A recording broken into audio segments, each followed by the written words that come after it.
Greetings and salutations, everyone. I hope everyone is doing well today. Today I have an upload jam-packed full of terrifying encounters. Before we get into those encounters, a couple links. As you know, I rely on Patreon, PayPal, and the merch to help the channel to continue to grow and go. Links to Patreon and PayPal are in the description below. Merch displayed directly under the video. Also, Dogman, Frightening Encounters, Volume 1 through 3, the audiobook versions. They were written and researched by Tom Lyons, narrated and produced by me, Jeff Nadolny. Those audiobooks are available on Audible, Amazon, and iTunes, the links to which are also in the description as well. And finally, last but definitely not least, if you'd really like to help support this channel to continue to grow and go, simply subscribe. It doesn't cost you a cent. Click that like button. It takes half a second. If you don't want to miss out on any of the informative uploads I put out daily, click that bell icon. And finally, please, leave a comment. Why? Well, because all of these things, they really do help this channel to continue to grow and go. And folks, they definitely matter. Now, everyone, I have taken far too much of your time. Let's get on with today's upload, shall we? Briefly, before we jump into today's upload, within the next couple of days, I am going to be making a major channel announcement. Something very major is going to be happening with the channel, and I hope that you guys are going to like the decision that I make.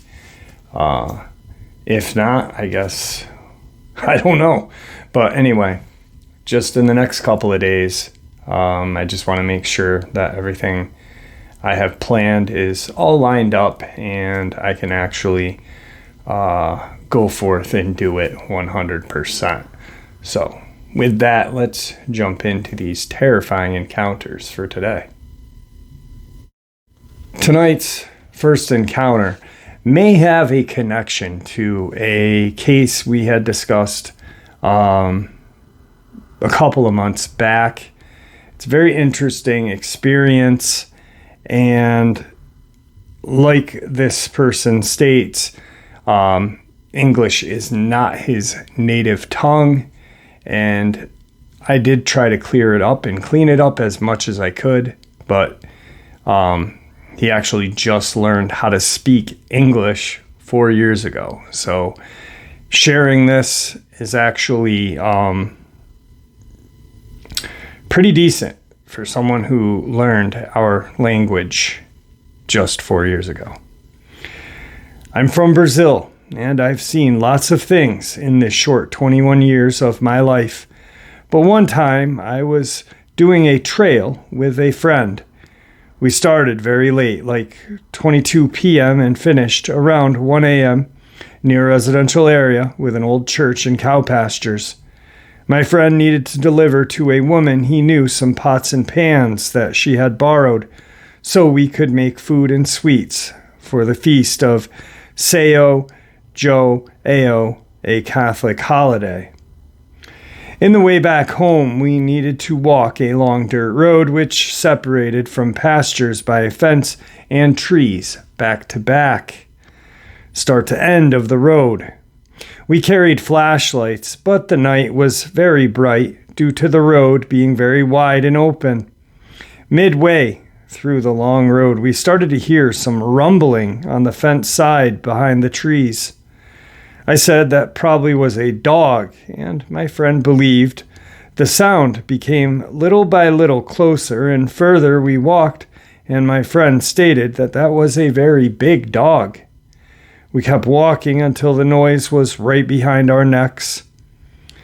With the ominous presence, I took a piece of wood that we carried in a case. We were attacked by dogs and etc. on the trails, and asked my friend to shine the flashlight on the fence.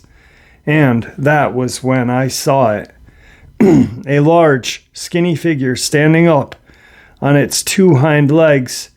Its arms were so long they touched the ground like a gorilla leaning back and hiding his true height, looking me in the eyes with this crooked smile.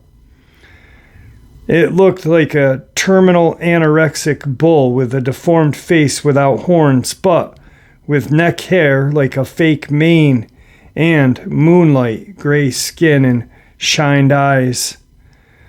This 1 second looked like an eternity. Suddenly the light went out, and when I looked at my friend, was running and shouting to me to do the same. I ran like I never needed to run before, with that thing running beside me on the other side of the trees. When we reached the end of that road, we were graced by a statue of Our Lady Fatima standing still in the shrine, and the thing had vanished in the fields. I asked him if he had seen it, and he said no, and that he ran for fear. For so long I thought it was a werewolf, but it was so different from anything I had ever heard of, and I truly don't know. That was, but still visits me in my dreams, lurking in the corners of my eyes.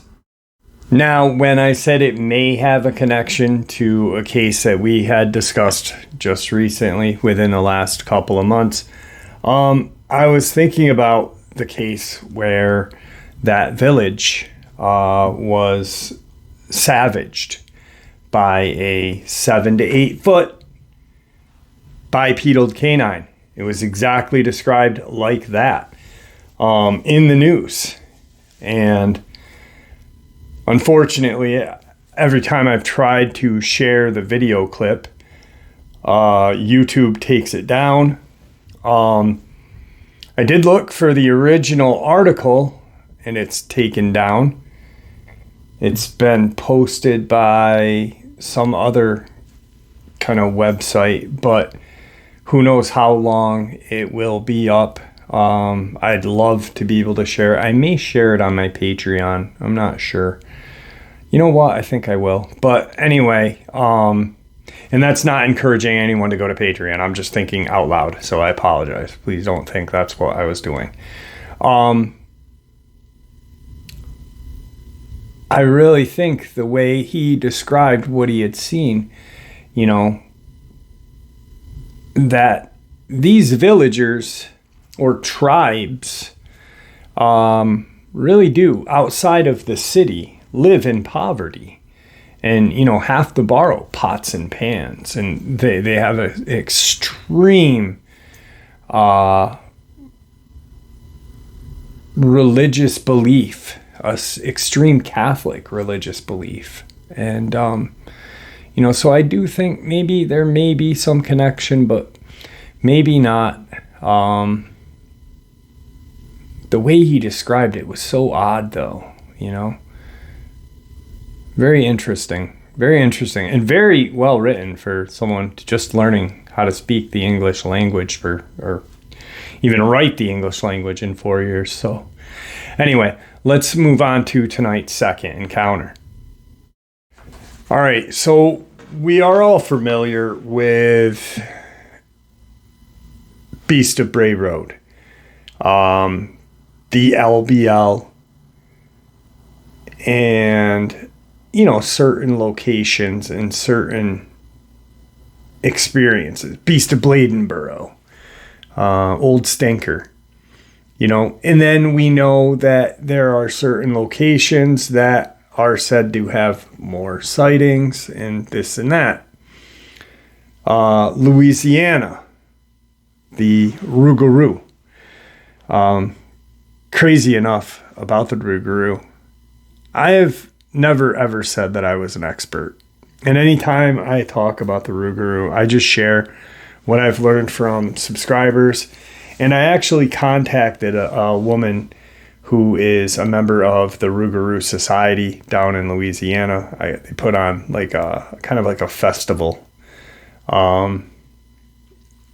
And she was the one that had told me some of the bits and pieces of the legend, where it's, you know, a bipedal canine werewolf-like creature, or it's this black kind of mist, or a gator man, It is a shapeshifter. Essentially, it's not a all-the-time werewolf or dogman or whatever you want to call it. And I'm only saying werewolf because people outside of this channel use the term werewolf as a shapeshifter. But there are certain other locations that have their own legends that we're not aware of. You know, the residents of these towns, these counties, are aware. And it's kind of just quietly talked about amongst their residents. But this is a very interesting bit of information I'm going to share with you. Older residents of the Texas Hill Country may be familiar with an experience of the beast of Bear Creek. It is widely believed among the early settlers of Kimball County that an old Native American shaman among the last survivors of his tribe had the ability to change from his normal human form into a large wolf. This old medicine man, it is said, would seek revenge on the white man who had decimated his tribe by transforming into his wolf persona and roaming the countryside at night, killing everything from livestock to unfortunate settlers caught outside after dark. Tales of shapeshifters and skinwalkers permeate the folklore of many Native American tribes, but what makes this particular example unusual is that many of the white settlers of Kimball County, in particular those near the town of Clio, believed the story to be true. So much so that the image of the Beast of Bear Creek, as the monster became known, was immortalized on a solid rock. N.Q. Patterson, who lived in Kimball County during the time when this Beast of Bear Creek allegedly roamed the countryside, was a man of many talents. At one time or another, he served as the county treasurer, county judge, and tombstone carver. It was his skill as a stone cutter and sculptor for which he is remembered to this day. Patterson apparently was unable to satisfy his artistic bent by carving tombstones, so he took to carving figures into the limestone cliffs and bluffs near and around Bear Creek.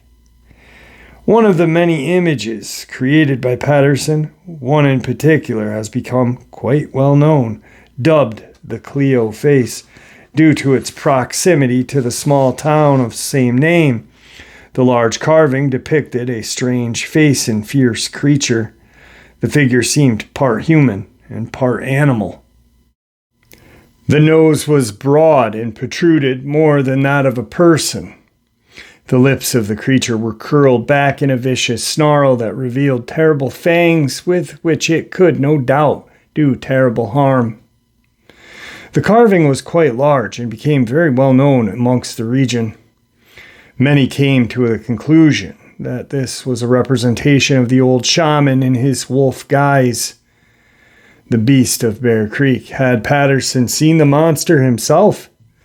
Was he merely basing his carving on the legends he had heard, or was the Clio face merely a manifestation of Patterson's fertile imagination? If N.Q. Patterson ever revealed the answer to these questions, it was never documented. The Kimball County area continues to be a source of some strange creature reports. These days, they typically do not involve werewolves and or shapeshifters. Rather, modern-day witnesses are reporting out-of-place mountain lions, black panthers, and odd-looking, hairless, bluish-gray canines, often dubbed chupacabra by the media. Lost livestock is blamed on these culprits more often than not. Odd screams and howls still heard by the rural residents of the area more often than outsiders would guess are simply dismissed as coyote. To my knowledge, no one has reported a sighting of the Beast of Bear Creek for a very long time. This is not surprising, considering that the town of Clio is now all but a ghost town. All that remains of the settlement is rickety structure that was once Clio's general store, and directly across Highway 2291, a building that, according to the sign over the door, once served as Bear Creek Community Center. The people are all gone. Whatever the beast of Bear Creek was, if it was real at all, will never be known. Patterson's creation has been the topic of conversation and debate for well over a century. The Clio face is said to survive, though in badly eroded state due to layers or years of exposure to the elements, to this very day, but sits on private property to which the public has no legal access. Exactly what the carving depicts will remain a mystery. Somehow suspected that it is exactly the way N.Q. Patterson would have liked it. So, this whole community that is now a ghost town, but has a legend like the Beast of Bray Road, like the Beast of Bladenboro. And I say legend because it has been told over centuries. Even though we know these creatures exist, there's still a legend to it. It's a very interesting story. I've looked up the Clio face, and there's like just one vague picture that I found. And it is absolutely very strange looking. I read this account years ago. I just figured I'd share it tonight or today with you guys, but if I can find it again, I will share it. I looked for it today, but I couldn't find it again. But it's very weird. It is very weird, and it sits kind of like on this hill. But like it said, it's on private property, which why wouldn't this person who this piece of history sits on, piece of art, actually, art history, because that's what it is. It's a sculpture. Why wouldn't they want it shared? That's weird too, right? Today's third part of the upload. I was asked to translate some testimony from an eyewitness from Russia who had seen a Dogman, and I did. The text itself is slightly short-handed. I've removed the names of cities and unnecessary information, so this is the testimony itself. I work as a trucker, and during one of these flights I witnessed an interesting case. My path ran through fields, forests, villages, and cities. At about 2 o'clock in the morning, I began to think that it was probably time to stop somewhere for the night and just sleep. I had enough time for delivery to move calmly and not be afraid of being late. Driving past one of these villages and entering the forest belt, which was located next to the village, I suddenly punched the wheel. I got out of the truck and looked at a breakdown. The wheel was literally torn to shreds. There was nowhere to go. It had to be changed. There would be no problem if it was one of the rear wheels. I punched the front one, and all the replacement work had to be done on the road. It was drizzling fine rain, but in principle, it was warm outside. I took out the spare, a key, and a jack. Suddenly, there was a roar in the forest, and the birds from the upper branches of the trees scattered to the sides. I was stunned because I'm standing in the road, holding only a wrench in my hand. It was the only thing I had to protect myself with. Then I heard a growl and crunch of breaking branches. I was scared and immediately jumped into the truck and moved to the passenger seat, lowered the window a little, and watched what would happen next. For a very long time, I saw absolutely nothing and only listened to something huge moving in the night thicket of the forest. Then something roared again in the forest, and it was no scream or growl but a roar. After that, the crunching stopped, and I sat motionless in the truck for about 10 minutes, thinking it was over. I slowly opened the door. Then the branches crunched next to the truck. Along the way, the one that roared in the forest and made noise with breaking branches also stood and watched me and my truck for 10 minutes. I slammed the door again and decided for myself that I would sit until dawn. Suddenly, in the headlights, a creature with a dog's head appeared on the road, but moving on 2 legs. He ran across the road into the forest to the other side and disappeared into the darkness.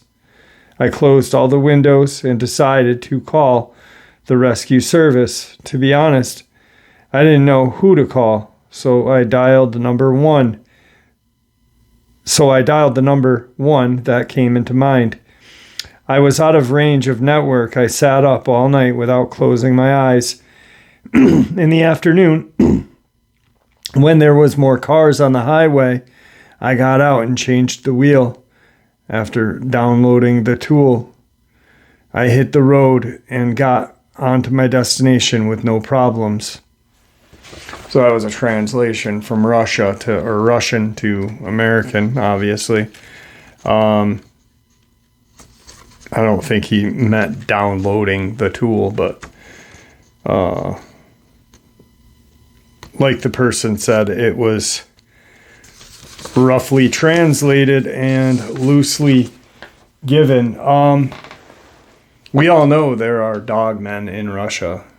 I mean, look how large of a country that is. All of that part of Europe is full of dogman lore and mystery and legend. I'd love to seriously have, a Russian or, Eastern European come and share old lore with us. That would be amazing, wouldn't it? I've looked on the internet and I have changed, using a VPN, gone into European internet and have had a hard time locating certain things like dogman encounters and Bigfoot encounters and what.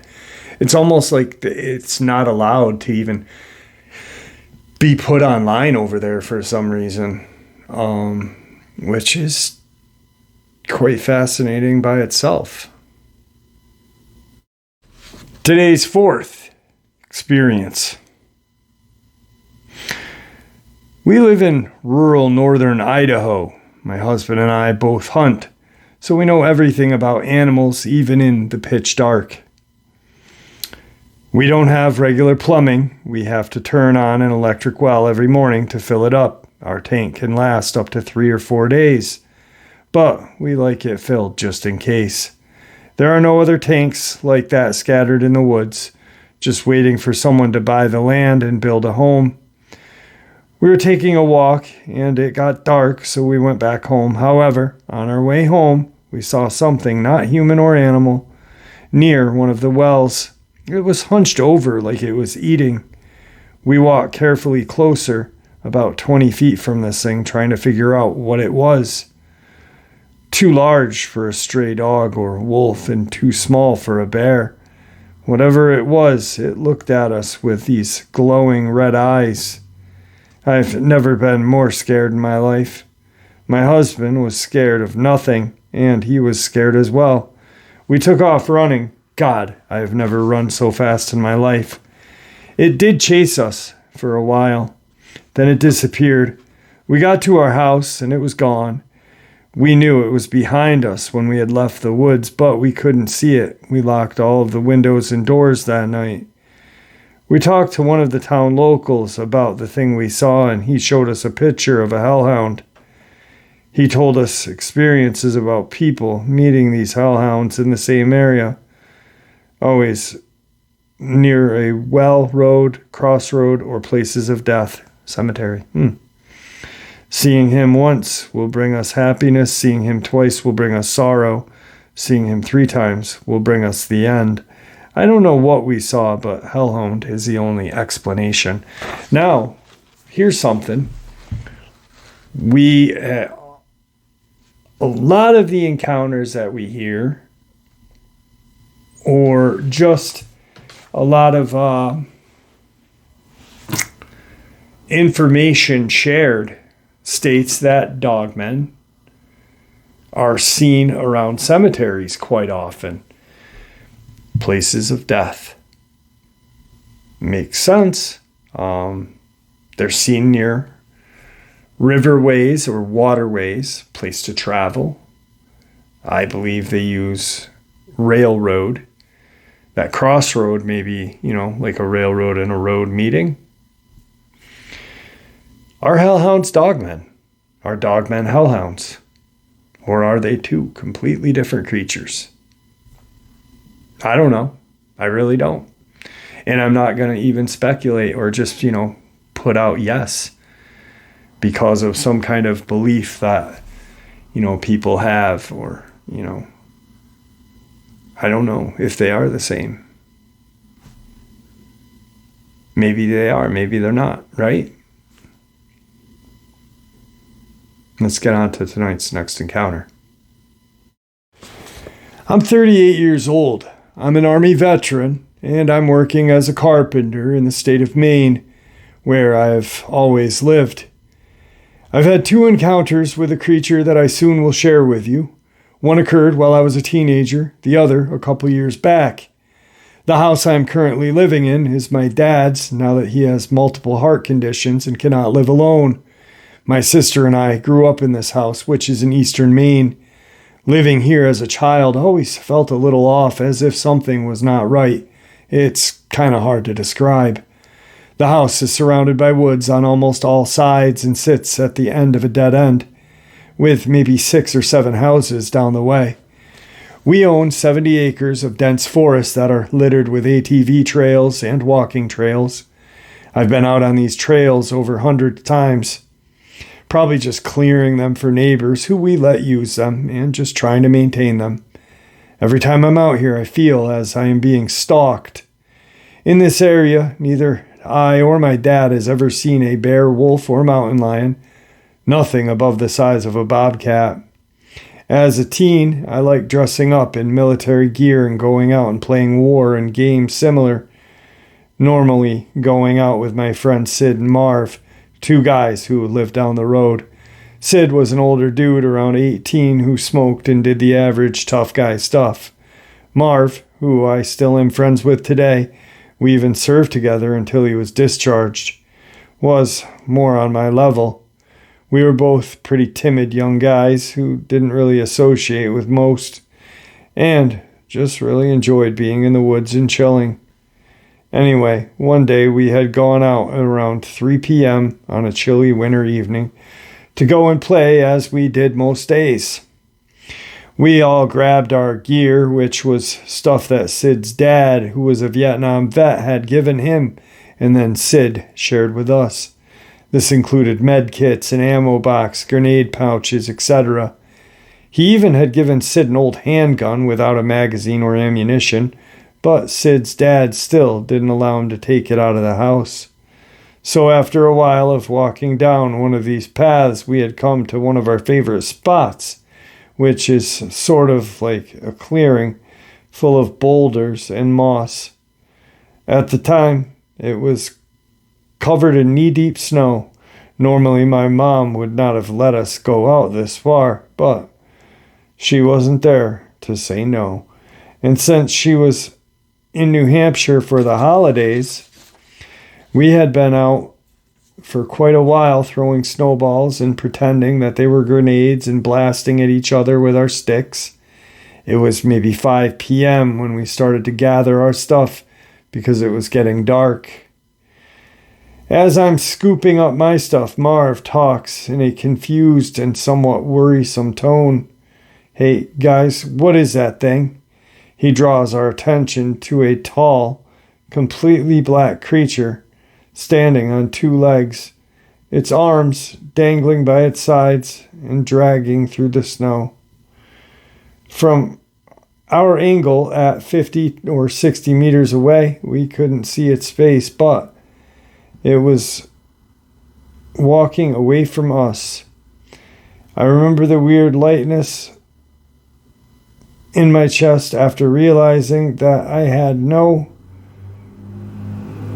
idea what I was looking at.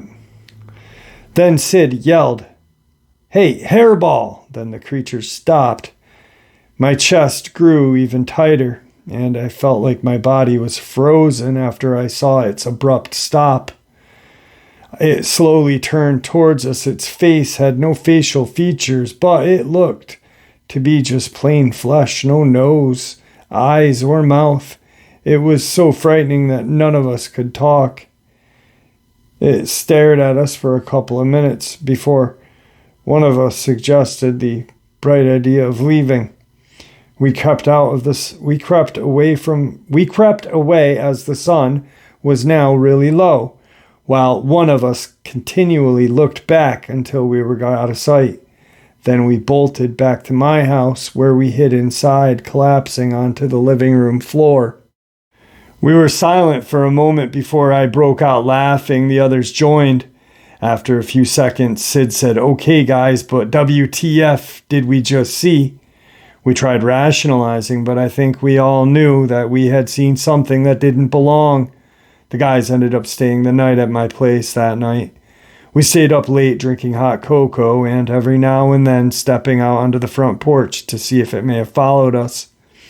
After a couple of days, the creature mostly disappeared from our minds.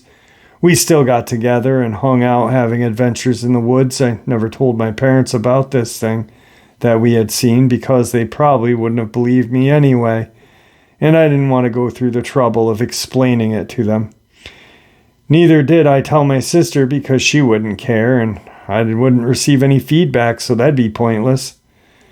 We three also never really brought the creature up again. It was like an unspoken agreement. All right, my second encounter transpired in roughly the same area, about a mile or two from the area. I had just been honorably discharged and been home with my dad for no more than a month, picking up odd jobs, mostly in the auto and home repair, both being skills I had learned in my time overseas. It was a summer evening when I decided to head out onto the trails and take a look around. After all, I hadn't been out there for ages and expected the trails to be overgrown. So I took some basic brush cleaning equipment with me, a hatchet, an old machete, and some other stuff, and set out. Sid had recently moved to Vermont, and Marv had been medically discharged a while back and left with a leg disability, making it hard to walk. I would have asked him to join me if not for his disability. I had made it a half a mile into the main path, moving and cutting up some suspected limbs, branches, and overgrown grass as best I possibly hoped, and would come back tomorrow with a weed whacker and do some more. As I got deeper, the feeling of being watched returned. The same feeling I got as a teenager while I was out there, and I began noticing that the dense growth was getting thinner, and more limbs were slashed and pushed away. More and more limbs were smashed and pushed out of the way, as well as tall grass and overgrowth were no longer in my way. In fact, the trail became almost cleared and looked like it used to. I was shocked that somebody cared enough to come out here and clear all this, but as I thought about it more, I remembered that the entrance hadn't been groomed, so how did they get in? I began looking closely at the ground, noticing feet or paw prints I had never seen before. I crouched down to get a better look. The print had 3 pointed toes, each about 6 inches long and were spaced about 3 feet apart in sets of 2. I didn't recognize these and decided just to follow them a little bit. About a quarter of a mile later, I see this creature, my second encounter, and, so far, my last. It was walking from the side of the path at a slow pace, not acknowledging my presence.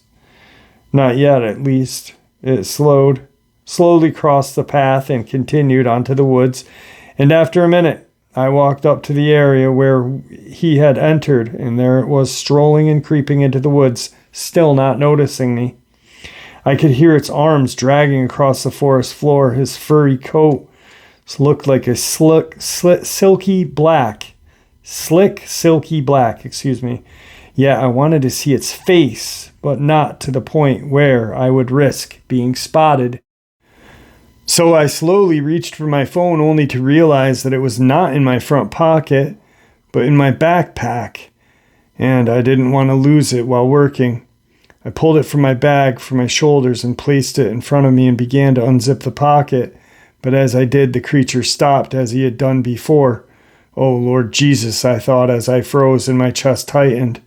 It began to turn as its fleshy face was staring back at me. I tightened the grip on the hatchet I had in my hand.